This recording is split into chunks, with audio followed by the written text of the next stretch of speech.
Okay, Kelly, welcome to the McPherson Opera House. How are you? I'm doing great. Now, you have a fantastic sound check earlier, by the way. Thanks. Yeah, felt good. That was. Felt good to be back in the building. And you've got that stage packed full of equipment. Yeah.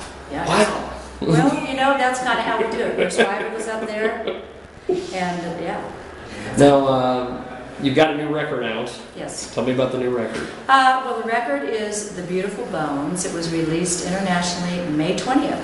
So I've been on tour since April, and I'm really glad to be in my home state of Kansas. Now, how does Beautiful Bones compare to the self-titled release in '95, as far as musically, things of that nature? Well, I think because it's been, you know, almost 20 years. I think as a writer I've developed, and hopefully as a singer and piano player and a performer. But I think there is a common thread through all of those things throughout. There's a thread of blues, kind of Americana roots music, R&B, gospel. I think this record, I've just developed, this is my 6th record, and I feel like as a writer, this is the best work I've ever done. Yeah. Now, what's some of your more interesting tracks that you did as far as the writing process for the new record? Well, I'll tell you, the title song was one that really, unlike some of the others that I had co-written or written over the previous year or two, I thought I had everything ready to go for the record. We recorded in Nashville in February, and I was surprised with the new Taylor acoustic guitar for Christmas from my husband and 2 friends of mine. And I was in my kitchen in January. I was playing the guitar, looking at 14 inches of Kansas snow. And the song, The Beautiful Bones, almost wrote itself. I have a big, beautiful silver maple tree outside my kitchen window. Yeah. Not a leaf to be had on it, and it was graceful and beautiful. It looked like a hand, and I thought, it reminded me of the phrase, the beautiful bones. No matter what is happening in our world or what might appear to be happening, there's always something beautiful at the core of it. And the song was written in a very short amount of time. Surprised me, surprised my co-producer Al, and we decided it was strong enough piece of work that we used it as the title cut. That's cool. Yeah. Now, you've been going on tour, and you've been all over the place. How have people been reacting to the new music? The music's gotten an incredible reaction, even as great as the reaction has been to the previous 5, and I've been very fortunate that way. Yeah. There's been a different kind of response to this record. I don't know if it just kind of touches people's heart in a different way, speaks to what's happening in their lives or what, but the reviews that we've gotten, both from the press and just the audience reaction, has been deep and wide. And that's cool. It is so cool. And at this point in my career, to have that kind of reaction makes me feel like I'm on the right track and doing what I'm here to do.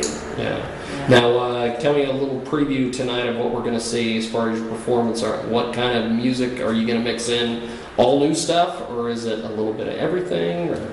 Well, that's a great question. Tonight, here at the Opera House, we're going to be playing most of the new record live. That's cool. And we will sprinkle in a few of the songs from the previous CDs, just for fun, and to also thank people for coming along for the ride for so many years, because they really have.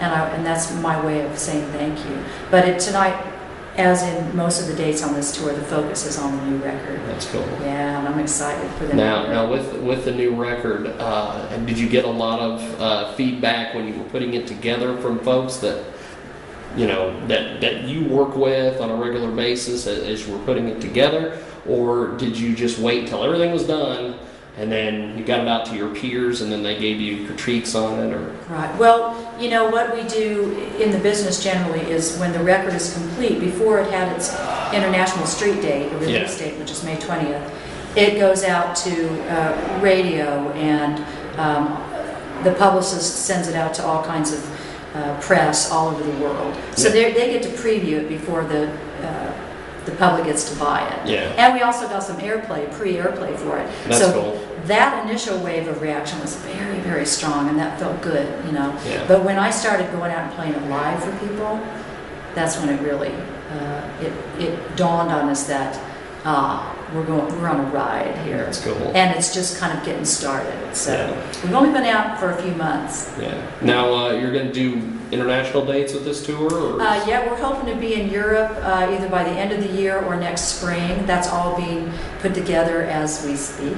That's and cool. it'll be nice. I've been over there once, and I can't wait to get back again. That's cool. Yeah. Well, I appreciate you making time for us today. Yeah, your sound check, like I said earlier, incredible stuff. Now, before I let you go, tell me about the new band. I know this band that you've got here is completely different than when I seen you a few years ago in Salina at the Smoky Hill River Festival. It is, and the guitarist who's been on tour with me, John Jackson, who's from Nashville, he played on the record.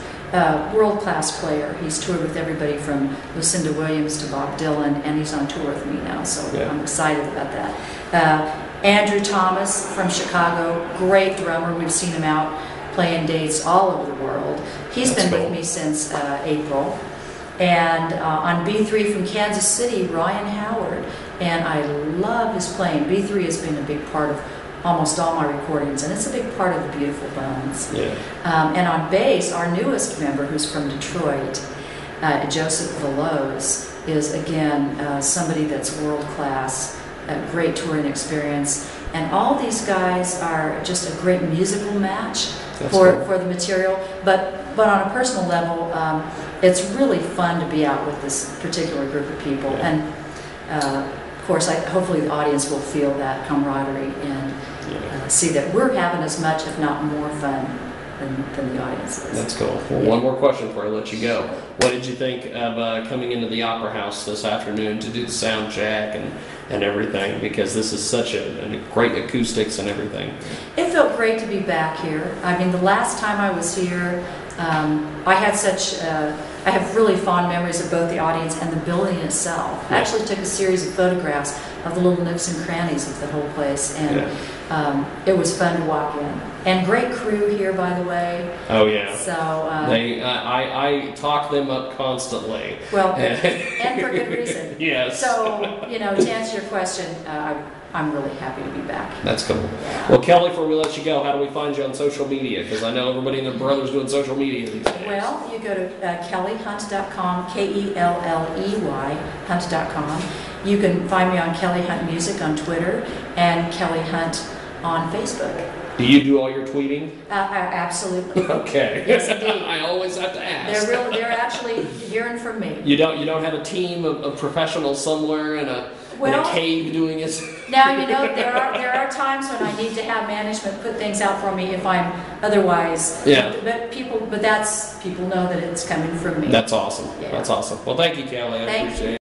Hi, I'm Corey Angston, and you're listening to KJagRadio.com.